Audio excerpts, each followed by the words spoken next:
Hola amigos de YouTube, ¿cómo están?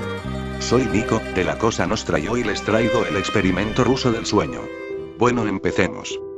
A fines de los años 40, un grupo de científicos rusos decidieron llevar a cabo un experimento en que, a base de un gas estimulante, se mantendrían despiertos a 5 sujetos por un periodo de 15 días.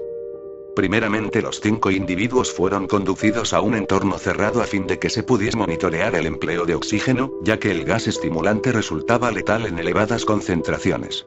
A fin de observar cuidadosamente a los sujetos, y ya que en ese entonces todavía no existía el sistema de circuito cerrado con cámaras de vigilancia, se emplearon micrófonos y unas ventanas con vidrios de 5 pulgadas de espesor. Por otro lado, la habitación contaba con los elementos necesarios para que los 5 sujetos sobreviviesen un mes entero. ¿Pero qué habían hecho los sujetos del experimento para estar allí? Estos eran prisioneros políticos y militares enemigos capturados durante la Segunda Guerra Mundial. Durante los primeros 5 días todo estuvo relativamente bien y pocas eran las quejas, en gran parte porque los habían engañado, prometiéndoles la libertad si se sometían a la sencilla prueba de no dormir por 15 días. Curiosamente, y ya en ese breve intervalo inicial de 5 días, los investigadores notaron que, mientras más tiempo pasaba, los sujetos se mostraban más propensos a hablar sobre eventos traumáticos de su pasado. El primer punto de inflexión vino después de los 5 días iniciales, pues los sujetos comenzaron a quejarse de los hechos que, según ellos, los habían conducido a terminar en el experimento. Sus miradas ya no eran las mismas, sus gestos y actitudes denotaban el inicio de la paranoia. La camaradería de los días pasados se resquebrajó y dio paso a 5 individuos desconfiados, que ya no hablaban entre sí y que murmuraban alternativamente en los micrófonos, tratando de no ser vistos por sus compañeros y evidenciando que pretendían ganarse la confianza de sus captores.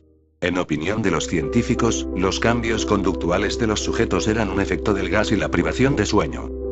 Ya en el 9º día, uno de los sujetos de prueba comenzó a correr como loco por toda la habitación, gritando y gritando sin parar. Así estuvo unas 3 horas, en un espectáculo atroz donde su voz, como consecuencia, estaba cada vez más ronca, pese a que estaba bañado en sudor y hasta llegó a escupir sangre antes de no poder dar más que gritos ocasionales y, finalmente, caer presa del silencio, ya que sus cuerdas vocales estaban destrozadas. En cuanto a los compañeros del sujeto que gritaba, mostraron inicialmente una escalofriante indiferencia, seguían murmurando en los micrófonos, encerrados en sí mismos. Sin embargo, cuando un segundo sujeto se puso a correr y a gritar como el primero, 2 de los 3 que no gritaban agarraron algunos libros, les comenzaron a arrancar páginas, defecaron, las cubrieron con sus heces y las empezaron a pegar en las ventanas de la habitación, tras lo cual dejaron de correr los 2 que corrían y, el que aún gritaba, dejó de gritar. También, a raíz de eso nadie volvió a murmurar en los micrófonos. 3 días después de lo sucedido con las ventanas, los investigadores quisieron revisar los micrófonos a ver si todavía funcionaban, puesto que, desde lo sucedido con las ventanas, no se había escuchado ningún ruido en los micrófonos, pese a que el consumo de oxígeno indicaba que los sujetos vivían y, además, era un nivel de consumo propio de quienes realizan ejercicios extenuantes. Llegado el día 14, la preocupación por el estado de los voluntarios era muy grande y los científicos hicieron algo que inicialmente no pensaban hacer, puesto que podía alterar el curso del experimento. Trataron de llamar la atención de los sujetos de prueba.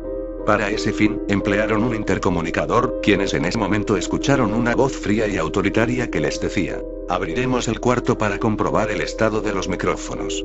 Aléjense de las puertas y acuéstense con las manos atrás en el suelo o se les disparará. Entonces, desde uno de los micrófonos, una voz dijo, en tono terminante, algo que dejó atónitos a los investigadores: no queremos ser liberados. Lo antes descrito suscitó gran debate entre los científicos y los militares responsables del proyecto. Se intentó varias veces y en vano comunicarse de nuevo con los sujetos, pero estos no dijeron palabra alguna. Así pues, al anochecer del día 15 se decidió abrir la puerta de la habitación y ver lo que por días cubrieron aquellas páginas llenas de excremento que tapaban los cristales del maldito recinto. Antes de entrar, los investigadores extrajeron el gas de la habitación y empezaron a mandar aire fresco, pero entonces comenzaron a escucharse montones de quejas en los micrófonos. Eran 3 voces que, rogando en nombre de sus seres queridos, pedían que volvieran a mandarles más gas estimulante.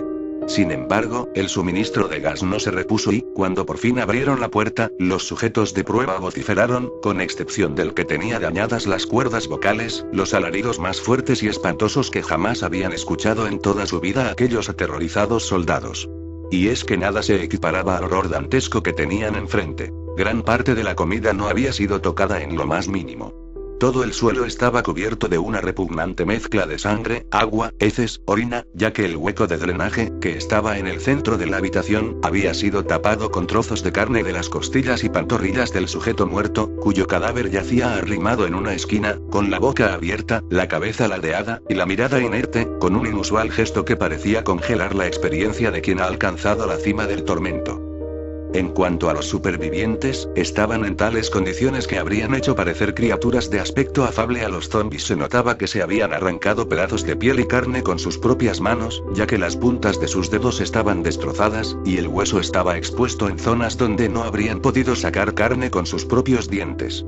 Por otra parte, a más de las heridas provocadas por la carne y la piel que se habían arrancado, todos tenían muchas otras lesiones, la mayoría de ellas autoinfligidas. Y en cuanto al daño causado por la carne que se habían arrancado a sí mismos, era algo tan atroz que, debido principalmente a toda la cantidad de músculo intercostal que ya no tenían, podían vérseles los órganos internos, ya que desafortunadamente no habían comprometido suficientemente a sus órganos vitales como para morir. Tenían los intestinos expuestos, palpitando por la comida que habían ingerido recientemente, y que no era el atún ni nada, sino su propia carne. Pese a que la mayoría de los soldados que entraron a la habitación eran de las fuerzas especiales, ninguno quiso volver a entrar. En cuanto a los 4 supervivientes, todos pedían con desesperación que les dieran gas. «No quiero dormir, no quiero dormir», gritaba uno de ellos con la voz empañada en llanto y desesperación, tal y como quien, ante la amenaza de ser ejecutado, grita histéricamente «No quiero morir, no quiero morir». Y es que todos querían estar despiertos, esa era su adicción, eso era lo único que importaba. El sentido de la vida se había reducido a la persecución desesperada de mantener los ojos abiertos, y el cerebro activo, no ya para pensar la realidad u orientarse en esta, sino porque, la sensación de vitalidad propia de estar bien despierto, había pasado a tener el valor de la vida misma. Ahora, y si bien ningún soldado quería regresar, tuvieron que obedecer las órdenes de sus superiores y volver a aquella pequeña sucursal del infierno, donde los 4 dementes, que solo querían permanecer en el cuarto para recibir más gas, presentaron la fuerza de auténticos poseídos por el demonio, mostrándose tan salvajes que un soldado falleció cuando uno de los sujetos de prueba le mordió el cuello tan fuertemente que le abrió la yugular, y otro soldado resultó gravemente herido porque uno de los supervivientes le mordió la arteria femoral y los testículos, con tanta rabia que literalmente se los reventó. Los soldados tenían la orden de preservar la vida de los sujetos de prueba, así que no. Otro caso lamentable fue el de uno de los 4 sujetos de prueba. El hombre sufrió una hemorragia después de dañarse el bazo cuando intentaba agredir a los soldados. Intentaron sedarlo, pero ni siquiera con la dosis de morfina se consiguió controlarlo, pues seguía agitándose como un animal, y hasta logró romperle el brazo y las costillas a uno de los médicos que intentaban ayudarlo. Habiendo roto los amarres y estando fuera de sí, el sujeto fue acorralado en una esquina de la sala médica por los soldados. Nadie se le acercaba, todos se limitaban a impedir que la bestia cometiera más destrozos. «¡Más, más!», gritaba el sujeto, con los ojos desorbitados y las manos puestas en un ademán de ira, impotencia y súplica. Así permaneció por 3 minutos enteros antes de que su corazón, que latía al máximo posible, se detuviera, triste presagio de la muerte que le tocó cuando se desplomó de improviso. En cuanto a los 3 supervivientes restantes, a estos se los pudo inmovilizar y conducir a distintas instalaciones médicas. 2 de ellos, aún con las cuerdas vocales intactas, no dejaban de vociferar pidiendo gas. El tercero, que era el más herido de los 3, no pudo ser calmado con morfina, pero usaron un sedante distinto que sí lo inmovilizó, aunque su corazón dejó de latir cuando sus ojos se cerraron. Posteriormente, en la autopsia, se determinó que sus niveles de oxígeno en la sangre eran anormalmente altos.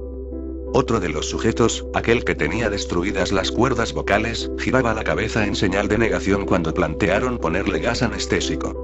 Entonces uno de los médicos sugirió no anestesiarlo, y sorprendentemente el sujeto empezó a mover violentamente la cabeza, en señal afirmativa. Era increíble, tanto le importaba estar despierto que prefería aguantar el dolor de la cirugía con tal de no dormirse a causa de la anestesia. 6 largas horas duró la cirugía, dentro de la cual se intentó cubrir los principales daños que el propio sujeto había causado en los órganos de su caja torácica. Durante la operación, el paciente sonreía de una manera extraña y enfermiza cada vez que hacía contacto visual con los médicos. Era como si se complaciera en mostrarles la capacidad que tenía para deleitarse ante su propio tormento. Una vez que la cirugía acabó, el paciente miró al cirujano y empezó a hacer gestos con la boca y las manos, como indicando que quería hablar y que le dieran algo para escribir. Entonces el cirujano tomó un cuadernillo que estaba cerca, y se lo dio junto con un bolígrafo. «Sigue cortando», escribió el sujeto, con letras mayúsculas que evidenciaban un pulso tembloroso. En cuanto al último de los supervivientes, este fue enviado a la sala de cirugía, donde decidieron operarlo sin anestesia. En su caso, tuvo que inyectársele un líquido paralizante porque no dejaba de reírse a carcajadas, agitándose tanto que hacía imposible la cirugía. Gracias al líquido paralizante, se lo pudo operar sin anestesia. Lo único que podía mover eran los ojos, y aún en tan pequeño margen de libertad motriz se evidenciaba la locura, el disfrute ante lo que estaban haciéndole. Una vez que pasaron los efectos del líquido paralizante, el sujeto volvió a pedir gas, y cuando le preguntaron por qué él y sus compañeros se lastimaban y por qué necesitaban tanto el gas, el hombre se limitó a decir en forma lacónica y con tono de absoluto convencimiento en sus palabras: «Debo permanecer despierto». Los dos supervivientes finales continuaron siendo atendidos por los médicos. Y cuando los militares que idearon el proyecto aparecieron y vieron que las cosas no habían salido tan bien como se esperaba, les reclamaron fuertemente a los científicos e incluso ordenaron ejecutar con inyección letal a los dos sujetos de prueba que aún vivían. No obstante, antes de que se cumpliese la orden de ejecución, el líder de los militares al mando del proyecto volvió a pensarse la decisión inicial y, viendo potencial en los resultados aparentemente desalentadores, ordenó mantener vivos a los dos supervivientes, a fin de ver qué pasaba si los exponían nuevamente al gas que tanto habían pedido y que hasta el momento se les había negado. Los científicos, traumatizados por su experiencia, se negaron rotundamente. Aunque, como era de esperarse, el militar impuso su autoridad. Una vez que los dos supervivientes se enteraron de que al fin recibirían el gas, mostraron una alegría inmensa.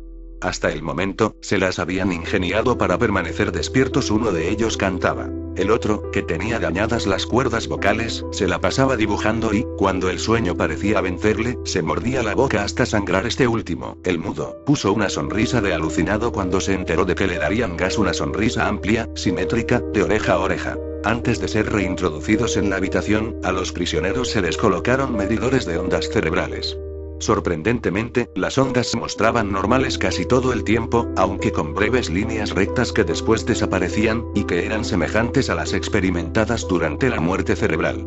El prisionero que podía hablar, al sentir que se adormecía durante cada intervalo de línea recta, entró en desesperación y comenzó a gritar: «El gas, rápido, rápido. El gas, el gas, el gas». Conteniendo sus ganas de reír, el comandante ordenó que se cerrara la habitación con los dos sujetos de pruebas y con 3 de los científicos.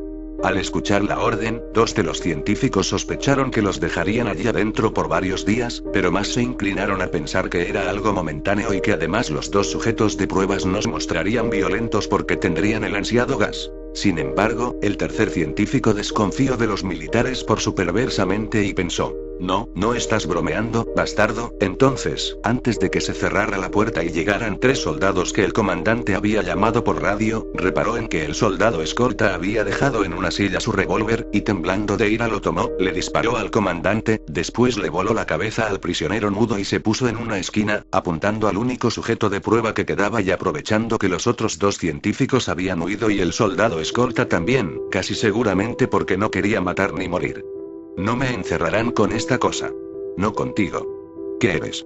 Necesito saber», dijo el científico, mirando a eso que tenía enfrente suyo, esperando una respuesta antes de que le dispararan o lo detuviesen. Con una sonrisa demencial y perversa, el prisionero miró al científico y le dijo con deleite: «Tan fácilmente te has olvidado de mí. Somos ustedes, somos la locura que está encerrada en todos ustedes.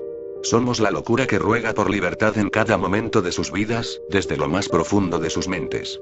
Somos lo que duermen, silencian y paralizan cuando se van a su cielo nocturno, donde nosotros ya no los podemos alcanzar». Nadie habló mientras eso hablaba a través del prisionero, excepto el científico que sostenía el arma y, sin poder soportar el evangelio de la locura, apuntó al corazón de aquel demente y disparó.